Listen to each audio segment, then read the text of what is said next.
Welcome to Mr. Dread, the most terrifying corner on YouTube, where secrets and unsolved cases hide in the dark. Here we dive into the world of puzzles and brutal murders and bloody crimes, where we reveal the most horrifying cases and the latest investigations without leaving any terrifying details undiscovered. Get ready for the journey through the most evil aspects of our world, where deadly secrets await to be revealed. Subscribe now and join us in uncovering the secrets hidden in the dark, and don't miss a moment of this terrifying journey through the shadows. Scary story. What if the book you bought for your daughter was more than just a book? What if it was a portal to a world of nightmares, where a creature of darkness awaited you? What if you had to face your worst fears to save your daughter from a fate worse than death? This is the story of Jeremy, a father who learned the hard way that some books are better left unread. Jeremy had always loved books. He loved the smell of the pages, the feel of the covers, the thrill of the stories. He loved to share his passion with his daughter, Lily, who was turning 7 in a few days. He wanted to surprise her with a special gift, something that would spark her imagination and make her happy. He had spent hours browsing through the shelves of the old bookstore, looking for the perfect book. He was about to give up when he saw it, a leather-bound tome with gold lettering and intricate designs. It was titled The Book of Shadows, and it claimed to contain tales of magic, mystery, and adventure. Jeremy was intrigued. He opened the book and flipped through the pages. The illustrations were stunning. The words were captivating. The stories were enchanting. He felt a strange connection to the book, as if it was calling out to him. He decided to buy it, thinking that Lily would love it as much as he did. He paid the cashier, who gave him a curious look. "Are you sure you want this book?" he asked. "It's very old and rare. Some say it's cursed." Jeremy laughed. "Cursed? How so?" The cashier shrugged. "I don't know. Rumors, I guess. They say that whoever reads this book will be haunted by nightmares, and that the book has a mind of its own. It can change its contents, and even transport the reader to another world." Jeremy smiled. "That sounds like a great story. Maybe I should write it down." The cashier shook his head. No, you don't understand. This is not a joke. This book is dangerous. It's not meant for human eyes. You should return it before it's too late." Jeremy was amused by the cashier's warning. He thought he was just trying to scare him, or maybe he was superstitious. He thanked him for his concern, but assured him that he was not afraid of a book. He took the book and left the store, feeling excited about his purchase. He drove to his car, which was parked a few blocks away. He placed the book on the passenger seat and started the engine. He checked the time. It was almost midnight. He had to hurry. He had a long drive ahead of him. He lived in a small town, about 2 hours away from the city. He had come to the city for a business meeting, and he had decided to stay for the night at a hotel. Planned to return home the next morning and surprise Lily with the book. He turned on the radio and tuned in to his favorite station. He hummed along to the music, feeling happy and relaxed. He drove out of the city and onto the highway. He passed by other cars, trucks, and buses, but soon the traffic thinned out and he was alone on the road. He enjoyed the solitude. He liked to drive at night when the world was quiet and peaceful. He drove for about an hour until he reached a fork in the road. He had two options. He could take the main road, which was longer but safer, or he could take the shortcut, which was shorter but riskier. The shortcut was a gravel road that cut through the woods. It was narrow, winding, and poorly lit. It was also known for being haunted. Some people claimed to have seen ghosts, monsters, and other strange things along the road. Jeremy had never taken the shortcut before. He had always preferred the main road. But tonight, he felt adventurous. He wanted to get home sooner, and he was not afraid of a few spooky stories. He decided to take the shortcut, thinking that it would be fun. He turned his car onto the gravel road and drove into the woods. The trees loomed over him, casting dark shadows on the ground. The moon was hidden behind the clouds, making the night even darker. The only light came from his headlights, which barely illuminated the road ahead. He felt a slight chill in the air, but he shrugged it off. He turned up the volume of the radio and sang along to the songs.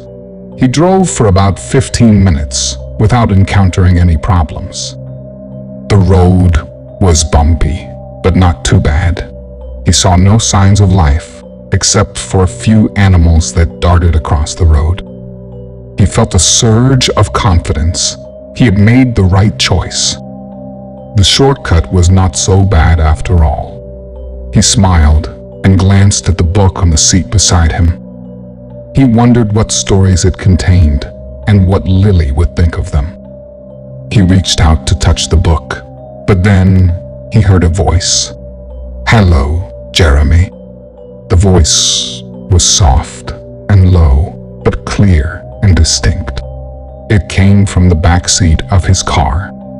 Jeremy froze, his hand hovering over the book. He felt a jolt of fear and a rush of adrenaline. He looked at the rearview mirror and saw nothing but darkness. He turned his head and saw nothing but emptiness. He was alone in the car, yet the voice was real, tangible. He felt a cold breath on his neck and a whisper in his ear. "Did you miss me?" Jeremy gasped and swerved the car. He lost control of the wheel, and the car skidded off the road. He slammed on the brakes, but it was too late.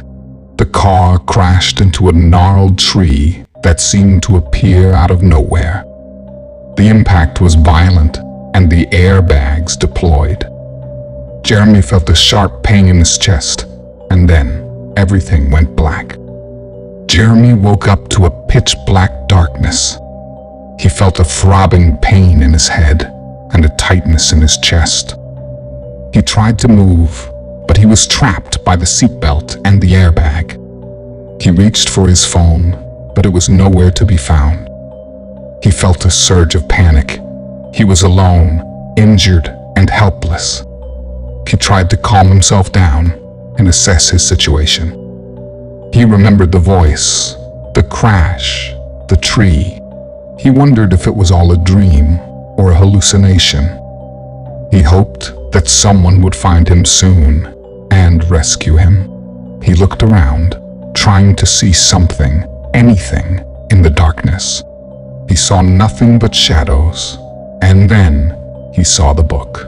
The book was outside the car, lying on the ground, among the twisted roots and underbrush. It was still intact, despite the impact. It glowed faintly, as if it had a light of its own. Jeremy felt a strange attraction to the book, as if it was calling out to him.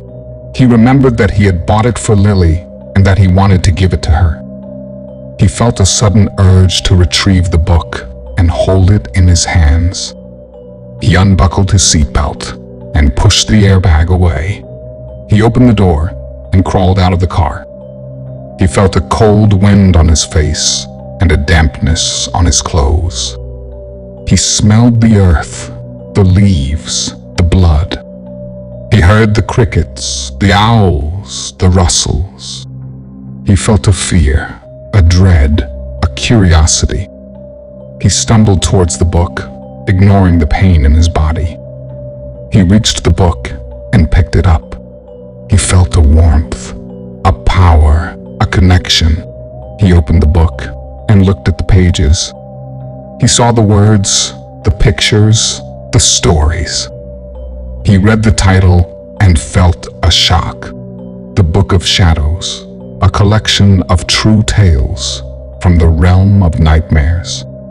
He realized that the book was not what he thought it was. It was not a book of fiction, but a book of reality.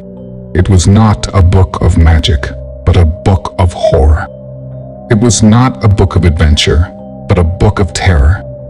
It was a book that opened a door to a world of nightmares, where a creature of darkness awaited him. He looked up and saw that his car was gone. He was no longer in the woods, but in a different place. A place that looked like a forest, but was not. A place that was alive with sinister movements and thick with the scent of decay. A place that was shrouded in an abyssal darkness, broken only by the glow of the book. He felt a chill run down his spine and a whisper in his ear. "Welcome, Jeremy. Welcome to my world." He turned around and saw the creature.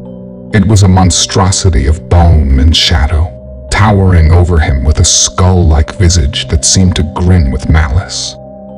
It had long, spindly limbs and sharp, jagged claws. It had no eyes, but it could see. It had no mouth, but it could speak. It had no name, but it was known. It was the nightmare, the horror, the shadow. It was the master of the book and the ruler of the realm. It reached out to him and spoke. "I've been waiting for you, Jeremy. Waiting for you to read my book and enter my world. Waiting for you to join me and become one of my stories." Jeremy felt a terror, a despair, a hopelessness. He wanted to run, but he could not. He wanted to scream, but he could not. He wanted to wake up, but he could not. He was trapped, doomed, and helpless. He clutched the book and thought of Lily. He thought of her smile, her laugh, her love. He thought of the gift he wanted to give her and the happiness he wanted to share with her. He thought of the life he wanted to live with her and the future he wanted to build with her.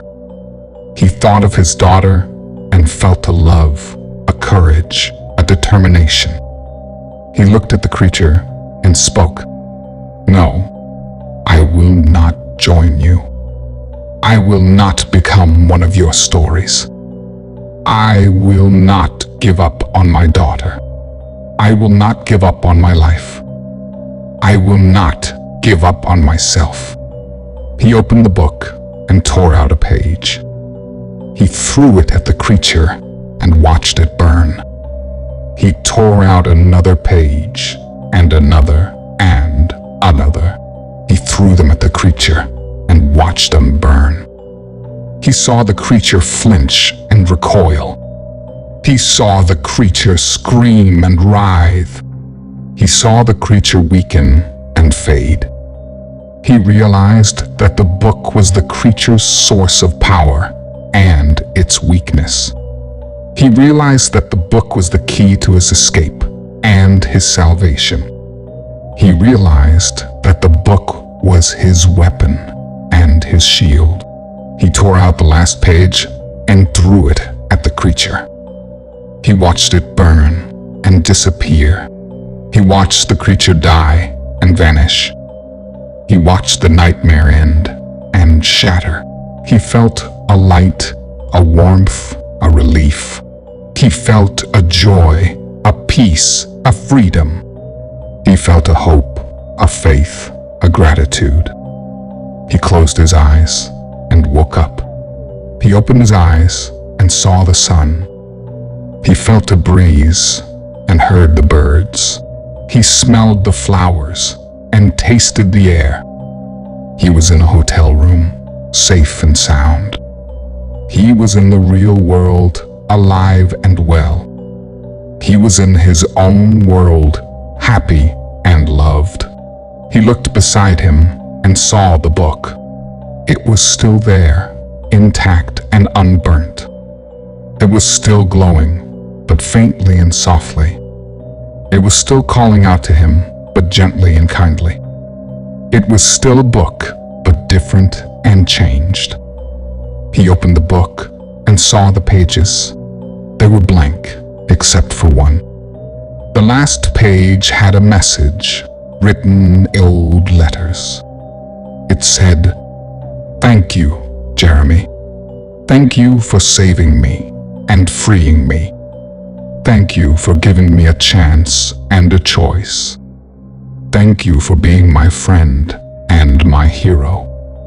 I am sorry for what I did to you and what I put you through. I am sorry for the pain and the fear. I am sorry for the lies and the tricks. I am sorry for being a nightmare and a horror. I was not always like this.